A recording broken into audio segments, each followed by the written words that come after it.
Welcome back, everyone, to another exciting episode of the Functional Longevity Podcast, where we give you insight on how to get fit, feel younger, live better. I'm your host, Chris Borda, best-selling author and owner of Y.E.S Fitness. Let me first thank you for taking time from your busy day to listen to what I have to say.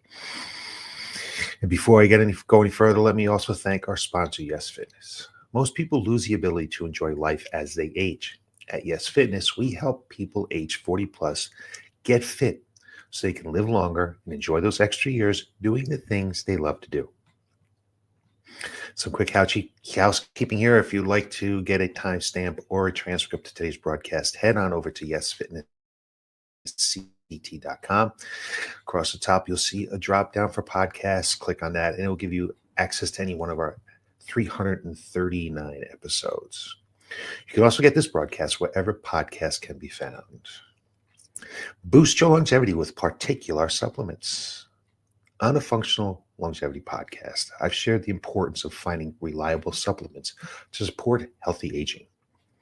After searching for a reputable company I could trust, I finally found Particular, a US-based brand that delivers on quality, science, and integrity. Particular offers a range of premium supplements, including N&M, resveratrol, and berberine, and many more, all crafted with care right here in the United States. I've been taking these products for some time now, and I've noticed a real improvement in my energy, focus, and overall vitality. So if you're ready to invest in your health, visit particular.com. That's PARTIQLAR.com. And use the code YES15 at checkout to get 15% off your first order. Your health deserves the best. Start your journey with Particular today. The silent threat stealing your strength and why no one warned you sooner. Today we're tackling a topic that's been coming up a lot at the gym lately. More and more women are coming in. We sit down and we talk, and I ask them why they're coming into the gym, why they want to get started now, what changed. And they say, my doctor told me I need to start lifting weights. And that's great. I respect doctors, and I understand they're incredibly busy. But my question is, why are they waiting until women are in their mid-50s to tell them this? The truth is, if you're waiting until your 50s to start strength training, you're playing catch-up. The best time to start lifting? The early 30s. Or even earlier. But the good news is it's never too late to see benefits. It's never too late to get started. So today I'm going to take a look into the research on bone and muscle loss, when it starts, how to combat it, and what you can realistically expect from strength training at different stages of life. And I understand strength training is scary. Many women have never lifted a weight in their life, or they've gone to the gym in their 20s, maybe even their 30s. But that's 20, 30 years ago now. Things have changed. Research has changed. How we train has changed. And if you really want to get the right benefits from strength training, like anything, you need to do it correctly. And I know there's a huge concern with injuries and being sore and time aspects and all that kind of stuff, but you really need to start now. So when do we start losing bone and muscle? Let's start with that. So here's some numbers. Muscle loss or sarcopenia starts in our 30s. By the time you hit 40, you're losing about 3 to 5% of your muscle mass per decade if you're not actively strength training. And when I say strength training, I mean actively strength training, lifting weights, doing some resistance training that's getting the muscles tired. By 60, that rate accelerates. And by the time most women hit menopause, the decline in estrogen makes muscle loss and bone loss even worse. It just gets worse and worse, faster and faster if you're not doing something about it. And bone loss follows a similar pattern. Women reach peak bone mass in their 20s to their 30s. After that, it slowly declines. But when menopause hits, it drops rapidly. Some studies show that women can lose up to 20% of their bone density in just the first 5 to 7 years post-menopause.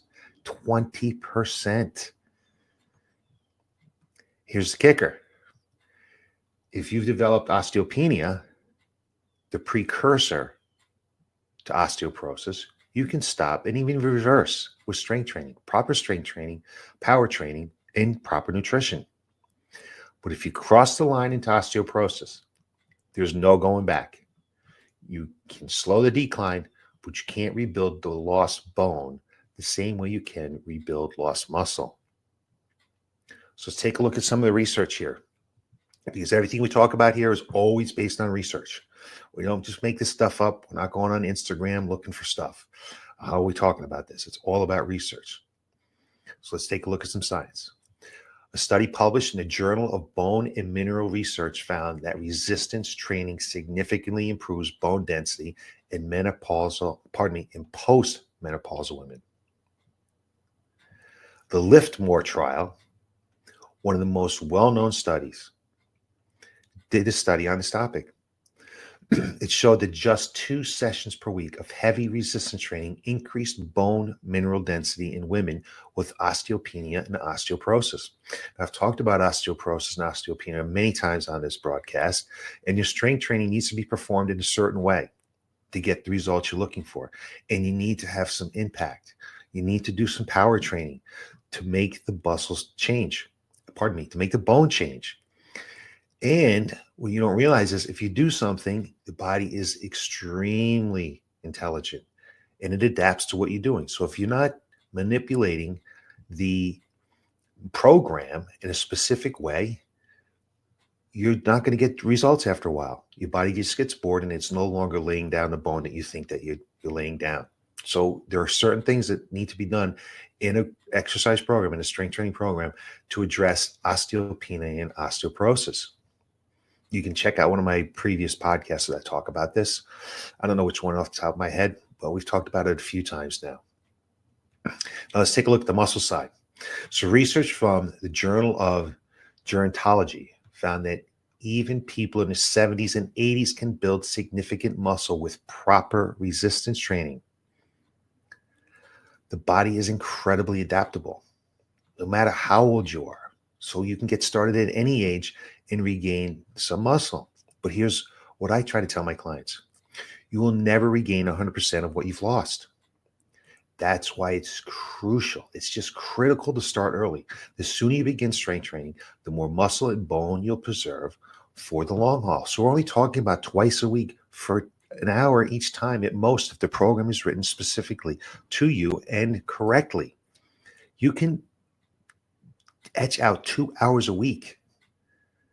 Your body will thank you for it. You're going to thank yourself for it as you age, when you're not just crumbling and you can't get out of a chair because you're not strong enough anymore. You can't go up and down stairs because you're not strong enough anymore. That's how important this is. But the question is, why doctors? Why are they late to the party here? So why are the doctors waiting until midlife to tell women they need to lift? It's not because they don't care. It's because their training focuses on disease and management rather than prevention. They get very little training on exercise. They're busy. They're overloaded with patients who are trying to keep up with the system that prioritizes treating problems instead of preventing them. For years, the standard advice for women's health has been focused on cardio, flexibility, and diet. Strength training was an afterthought. If it was mentioned at all, that's changing, but the shift is very slow. More doctors are recognizing the benefits of resistance training, but it's up to us to take control of our own health and not wait for permission to start lifting weights. So let's quickly talk about how to get started. If you're in your 30s, start now. The goal is to build and maintain muscle bone. Focus on progressively overload, gradually increasing weights to keep challenging your muscles. Prioritize compound movements like squats, deadlift, and presses. If you're in your 50s and beyond, it's never too late, but consistency is a key here. Start with bodyweight exercises and gradually add resistance. You need to progressively overload. You need to make the body work harder for it to adapt and change. If you have osteopenia or osteoporosis, focus on heavy resistance under supervision rather than just lifting light weights, because you're not going to get there by just lifting light weights. And hey, let's don't forget about balance and mobility training to prevent falls. It's important as we get older. So here are some of my final thoughts. I love seeing women coming into the gym because their doctor told them to start lifting. But I want that conversation to happen decades earlier. Strength training isn't just for athletes. It's for longevity. It's for staying independent. It's for making sure you don't just live longer, but live better. If you're listening to this and you haven't started strength training, don't wait. Get started now. If you need help with this, contact us. We're here to help. And if you're already started, keep going. You're investing in your future, and trust me, it's worth it. Well, that's it for today's episode. If you found this helpful, share it with a friend, leave a review, and let's spread the word about strength training for longevity and for a long, healthy life. Until next time, when I'll give you more information how to get fit, feel younger, and live better. Have a great day, and thanks for watching.